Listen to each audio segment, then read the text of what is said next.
Dans un monastère perché dans les montagnes, baigné dans le silence et la sérénité de la nature, habitait un jeune moine nommé Kaito.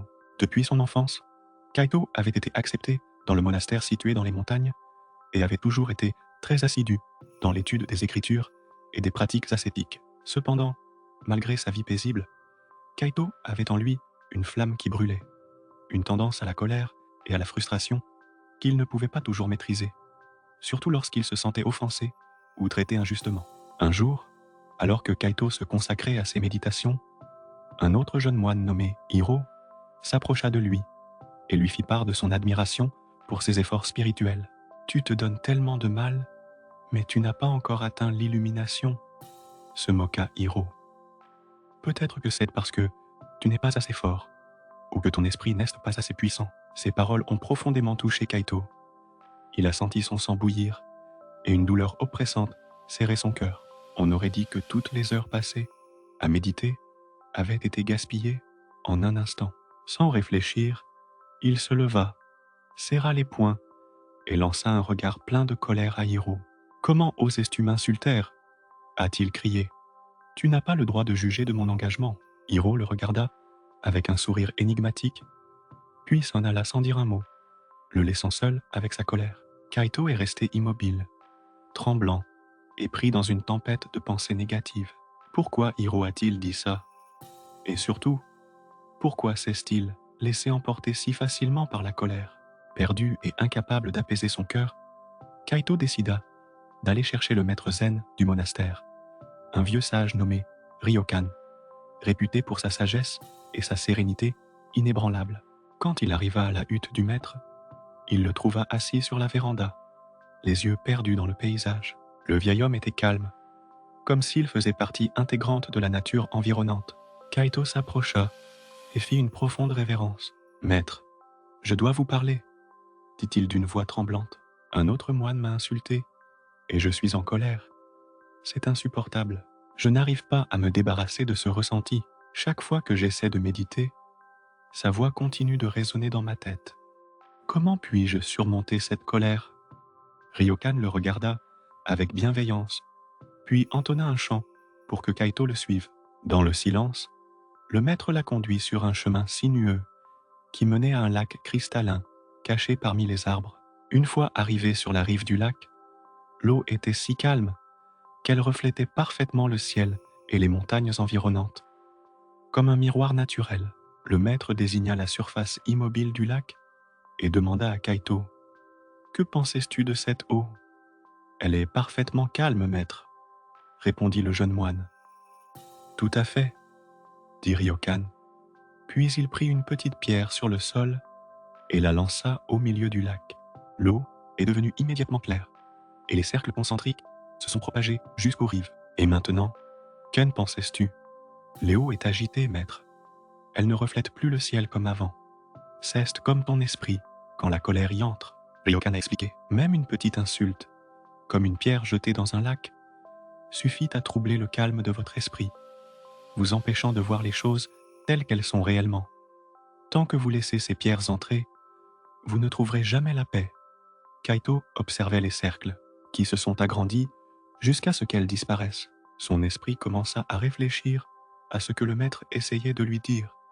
Mais sa colère ne diminuait pas. « Maître, » dit-il d'une voix claire, « comment puis-je empêcher ces pierres d'être lancées? Je ne peux pas contrôler ce que les autres disent ou font. » Le maître sourit, se pencha vers le lac et prit une poignée d'eau dans ses mains. « S'il est impossible d'empêcher les pierres d'être lancées, vous pouvez changer votre réaction, » a-t-il dit. « Si votre esprit était comme un vaste océan, et pas comme ce petit lac, alors une simple pierre ne suffirait pas à perturber votre paix. Imaginez une grande mer. Les vagues peuvent s'écraser à la surface, mais en profondeur, l'eau reste toujours calme et sereine.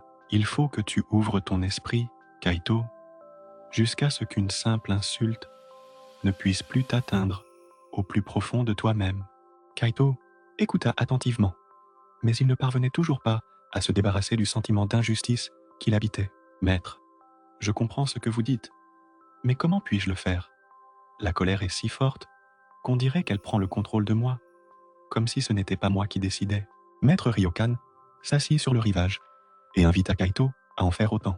Alors il lui dit « Qui entretient cette colère, si ce n'est toi-même? Qui la laisse entrer et grandir en toi? Lorsque quelqu'un vous insulte, ces mots ne sont que des sons dans l'air. Cesse ton esprit qui décide d'interpréter ces sons comme une attaque. Cesse toi qui leur donne le pouvoir de te faire du mal. La prochaine fois que vous ressentirez de la colère, ne la combattez pas, mais observez d'où elle vient. Observez comment elle se développe et à qui vous vous adressez. Plus vous l'observez, plus vous vous rendrez compte que la colère n'est qu'une illusion créée par votre esprit. Kaito est resté longtemps à méditer sur les paroles du maître. Il a compris que chaque fois qu'il se mettait en colère, c'était comme s'il attisait le feu lui-même. Peut-être finalement, Hiro n'avait pas autant de contrôle sur lui qu'il ne le croyait. Peut-être était-ce lui, Kaito, qui s'accrochait à ses mots pour justifier sa colère. Le jeune moine ferma les yeux et essaya d'imaginer son esprit comme un océan infini. Il imagina les paroles de Hiro comme des petits cailloux tombant à la surface, ne créant que de légères fissures. Avec cette vision, il commença à ressentir une sensation de calme qui s'étendit en lui, tel un océan profond qui reste calme malgré la tempête en surface. Quand il rouvrit les yeux, le lac était redevenu parfaitement calme. Kaito se tourna vers le maître et fit une profonde révérence. « Merci, maître. Peut-être que je n'ai pas encore complètement surmonté ma colère aujourd'hui, mais maintenant je la comprends mieux. La paix ne consiste pas à éviter les provocations, mais à ne pas les laisser atteindre mon cœur. » Le maître sourit. « Souviens-toi, Kaito, la colère est comme un vent qui essaie de remuer la mer. Mais une mer profonde, c'est rester calme, même quand le vent souffle fort. Continue à méditer là-dessus. Et un jour, même les mots les plus blessants ne seront plus que des feuilles emportées par le vent. » Sur ces paroles, le maître se leva et s'en alla, laissant Kaito assis seul pour contempler le lac, mais cette fois-ci avec un esprit plus clair et un cœur plus paisible. La colère morale ne vient pas des mots des autres, mais de notre réaction à ces mots. En prenant du recul, nous pouvons apprendre à ne pas être perturbés par les provocations extérieures et trouver une véritable paix intérieure. Merci d'avoir regardé notre vidéo, nous espérons qu'elle enrichira positivement votre vie. Si vous avez apprécié, cliquez sur « J'aime » et rejoignez notre chaîne Esprit en évolution pour ne pas rater la prochaine vidéo.